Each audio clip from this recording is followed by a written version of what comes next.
अपराध की बढ़ती घटना से बिहार के राजधानी पटना के व्यापारी पुलिस को कोसना शुरू कर दिया है, क्योंकि अपराधी बेखौफ होकर अब अपराध की घटना को अंजाम दे रहे हैं।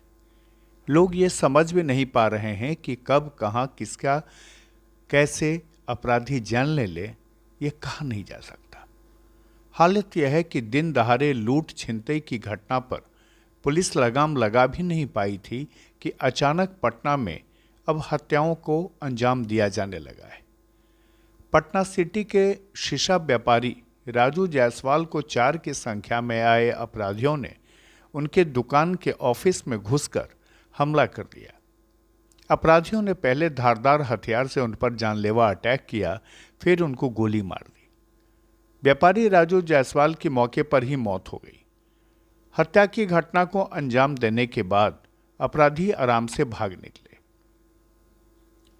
घटना राजधानी पटना के चौक थाना इलाके की है, जहां सरेआम चमडोड़िया के पास शीशा कारोबारियों को अपराधियों ने धारदार हथियार से दुकान में घुसकर हत्या कर दी और फरार हो गए। शीशा कारोबारी का नाम राजू जायसवाल है। घटना शाम की है। बताया जाता है कि शीशा कारोबारी अपने दुकान में बैठे थे, तभी 4 की संख्या में अपराधी दुकान में घुस आए और जब तक व्यापारी राजू जायसवाल कुछ समझ पाते, उन पर धारदार हथियार से हमला करने लगे। हमले से घायल कारोबारी रहम की भीख मांगते रहे, पर अपराधियों ने जाते हुए उनको गोली मार दी, जिससे कारोबारी की मौत मौके पर ही हो गई। घटना के बाद इलाके में सनसनी फैल गई। घटना की सूचना मिलते ही कई थानों की पुलिस घटनास्थल पर पहुंच गई और आसपास लगे सीसीटीवी से अपराधियों की पहचान करने में जुट गई है। मौके पर पहुंचे पटना के सिटी डीएसपी अमित शरण ने बताया कि शीशा कारोबारी की हत्या किस कारण से की गई, इसकी जांच की जा रही है। उन्होंने कहा कि अभी तक यह स्पष्ट नहीं हो पाया है कि हत्या के पीछे रंगदारी का मामला है या फिर कोई दूसरी वजह है। हालांकि जिस तरह से हत्या की गई है, उससे लगता है कि अपराधी से कारोबारी की जान पहचान थी।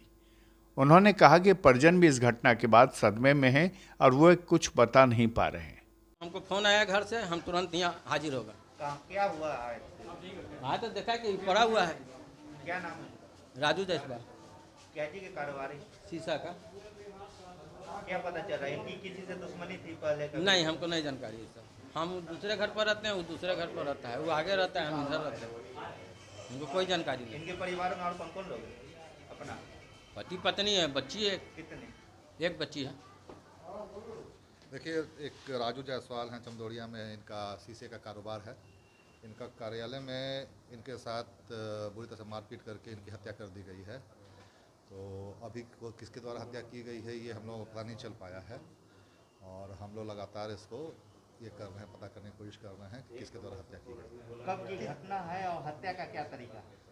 घटना लगभग आपका 4 साढ़े 4 बजे के आसपास घटना है। मारपीट हुई है, दोनों के साथ अच्छी खासी मारपीट हुई है, घसीटा घसीटी भी हुई है, और सर को अच्छी तरह से कूचा गया है, उसी से उनकी मृत्यु हो गई है। किस चीज़ से हत्या किया गया है? मतलब कुछ हमको लगता है धारदार हथियार से भी उनको गोदा गया है, और सर को भी किसी भारी हथियार से कूचा गया है। क्या परिजनों से बात हुई? क्या बता रहे हैं? पहले से कभी दुश्मनी थी? अभी तक इस संबंध में कोई बात नहीं आई है। मृतक का क्या नाम? मृतक का नाम राजू जायसवाल है। सर, कहा जा रहा है कि रंगदारी का मामला कुछ आ रहा है। देखिए, रंगदारी का मामला है कि नहीं, रंगदारी के मामले में लोग अधिकतर कहते हैं पर बंदूक से ही हत्या करते हैं। ये जरूर कोई ना कोई जान पहचान का व्यक्ति है जिसके साथ किसी बात को लेके उनका विवाद है, और उसी में आज उनके झगड़ा हुआ है, और झगड़ा के बाद हत्या कर दी गई। बहरहाल घटना के बाद परिजन बेसुध हैं। उन्हें यह समझ में नहीं आ रहा है कि आखिर राजू जायसवाल की हत्या क्यों की गई। पुलिस ने डेड बॉडी को पोस्टमार्टम के लिए नालंदा मेडिकल कॉलेज अस्पताल भेज दिया है और मामले की पड़ताल में जुट गई है, लेकिन पटना सिटी के कारोबारी दहशत में आ गए। उन्हें यह समझ में नहीं आ रहा है कि यह हत्या रंगदारी के लिए है या फिर इसकी वजह क्या है, और जब तक पुलिस वजह नहीं तलाश लेती तब तक व्यापारी को दहशत मुक्त करना काफी कठिन होगा।